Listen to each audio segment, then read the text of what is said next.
The evening light filters into a small, tidy apartment.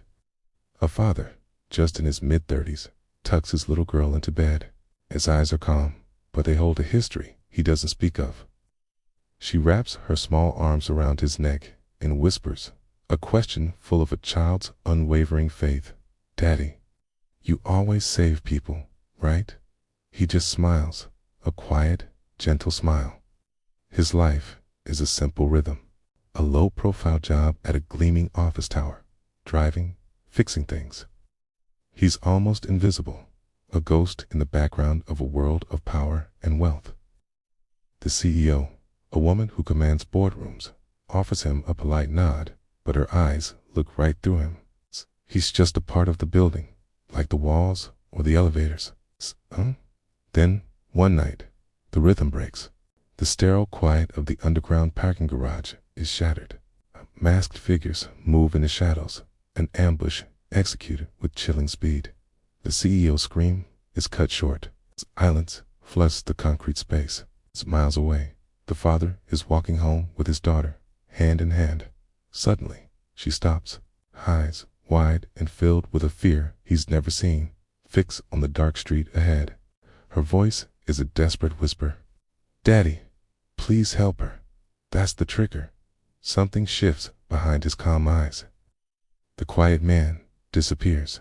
In his place is something else, something forged in fire and discipline. Quick flashes tear through his mind. The mud and sweat of military training, the brutal efficiency of close-quarters combat, the explosive chaos of breaching a room. He can almost feel the cold metal of his dog tags against his skin. He looks at his daughter, his voice low and steady. "Stay behind me." He moves through the city's forgotten corners, a shadow hunting shadows. The abandoned warehouse district becomes his chessboard.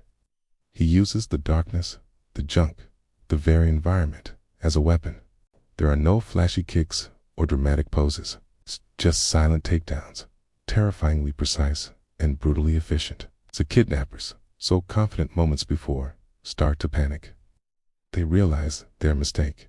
This isn't just some random civilian. This is a professional. Inside their van, the CEO is bound and terrified. Her world reduced to the smell of gasoline and the rough texture of a hood over her head. She hears muffled thuds, a brief, violent struggle, then silence. The van door slides open.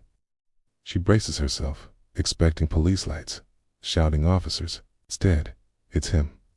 The quiet maintenance guy from our office.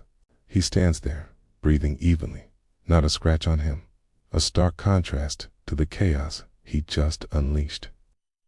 Her voice is a choked whisper of disbelief. "You," he says. Nothing, simply moves forward and calmly cuts the restraints from her wrists. But it's not over. The leader, the last one standing, makes a desperate move, pulling a gun. In that split second, as the metallic click echoes in the van, his daughter's voice rings in his head, clear as a bell. "Daddy, please help her." What happens next is a blur. One clean, decisive move. The threat is neutralized. The gun clatters to the floor, and then there is only silence. When the police arrive, they find a scene they can't quite understand. A decorated officer pulls him aside, his voice low with respect and awe. "Sir, are you former Special Forces?" He glances over at his daughter, now safe in the arms of a female officer, and his face softens. The soldier is gone again. "I'm just a dad," he says. A few days later, a luxury car pulls up to his modest apartment building. The CEO steps out.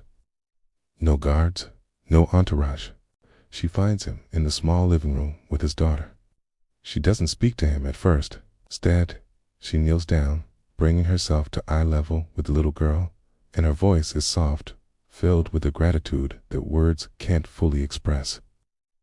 "Your daddy," she says, "saved my life." The little girl just beams, a proud, knowing smile.